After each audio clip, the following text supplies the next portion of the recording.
I knew this day would change things for me. I could already hear that thing.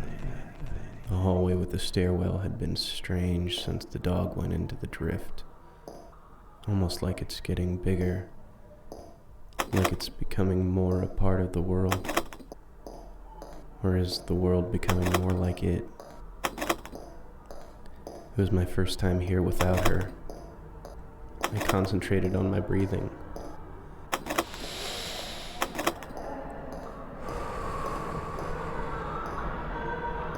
I was going to find out what was in the drift. It was almost always in the last door on the left. But the hallway that door was in changed every time we went to see it, after the second floor went missing.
It didn't feel like falling. It was like being enveloped in warm, dry water, like my bones were stretching. Something pricked my skin and protruded from all over my body. I looked up and saw a window to somewhere else, and that thing came through it. I knew this day would change things for me.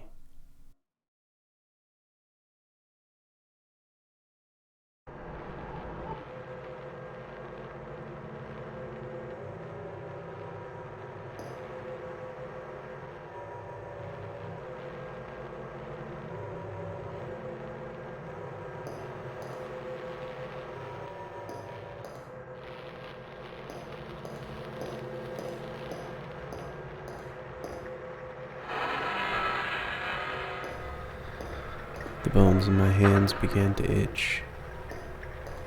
The pools here told me the drift had swallowed me, but I had gotten lodged in its throat, and if I offered them things that no longer carried meaning, they would use them as fuel for the great old machine.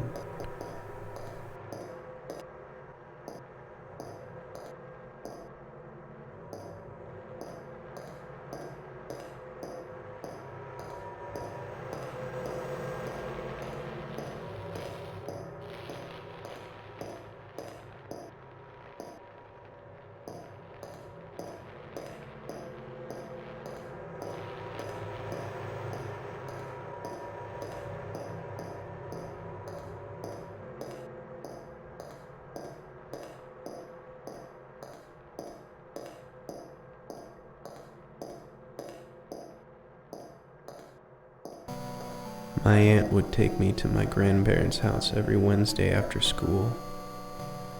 I would always want them to read to me from a children's book of horror stories. I loved the story about the boy who slowly grew into a giant and squashed his house with his mother and father inside. I didn't understand it was supposed to be frightening.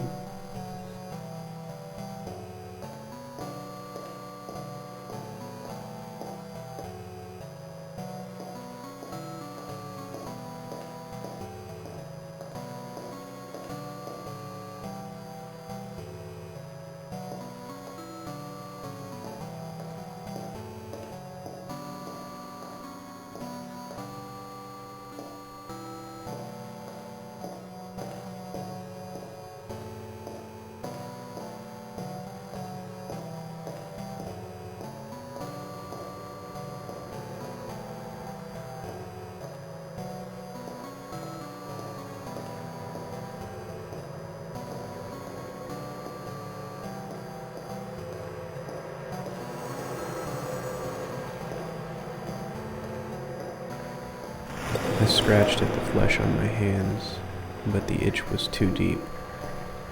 The pools told me that the great old machine would make me stronger and smarter, that it would give me power over others who hadn't been through the drift.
Once, when my parents were fighting, I hid my report card so that when they asked for it, I could surprise them with how well I'd done. I thought it would make them stop arguing and be happy. I forged their signatures on my grades from then on.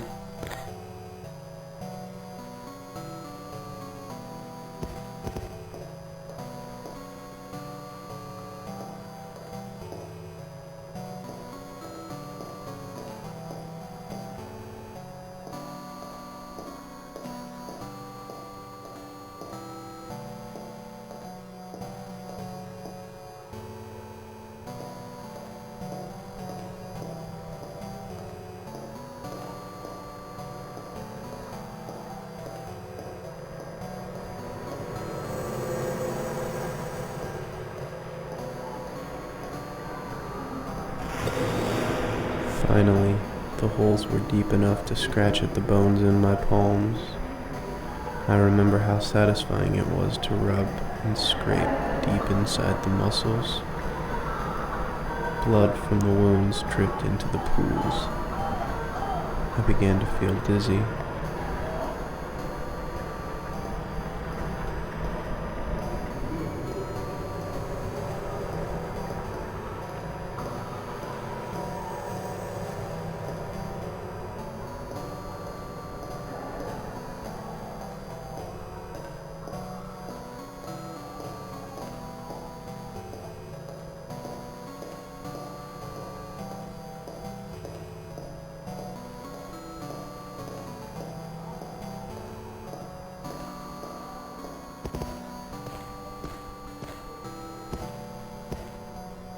My grandmother, Ruth, gave me an ornament for Christmas once after her divorce. She died before the new year. She couldn't afford the treatment. My father said, "Goodbye, Dad," when he looked and he thought no one was listening. He seemed angry.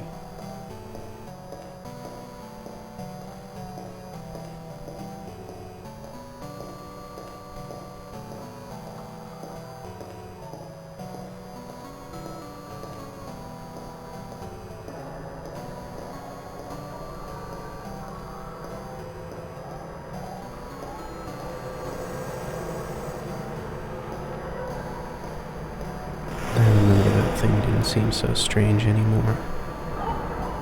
There were many of them. One held out something to me, and with my bloody hands, I gripped the idol of productivity I had paid for.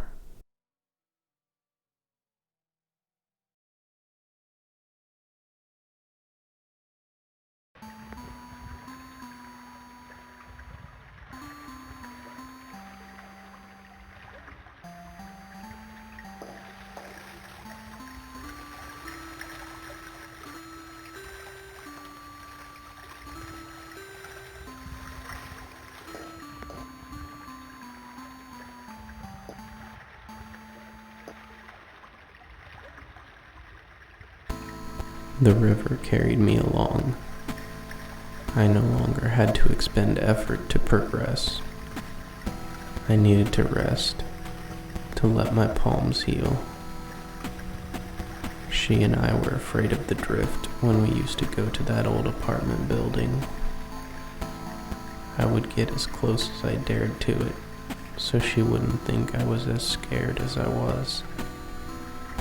But she would usually get closer than I would. I suppose we pushed each other into the drift, in a way.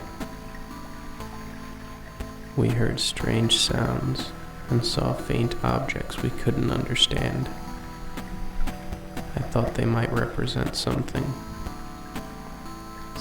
bigger than myself, something bigger than I could ever imagine. It seems so trite now. Nothing here was bigger than I could imagine. I was just thinking too small. Not about the drift. About everything. Thinking this way makes me so tired. I'm so tired all the time. I know why when the dog came back from here, it was less playful. It had so many things to remember, to keep track of. I wondered, if I made it back, would I be able to return to normal? Would I even want to?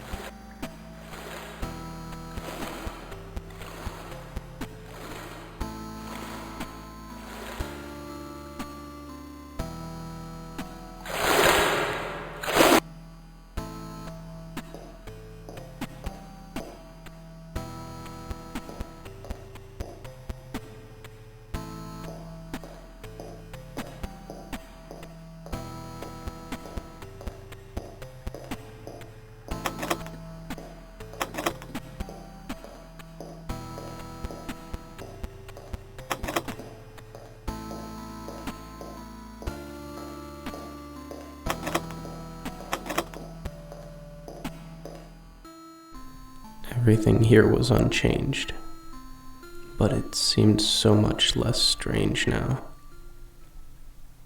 Would I be able to return to normal? Would I even want to? Maybe I would go talk to her, see if she made it back all right. I guess this is a letter to my old self, to a ghost.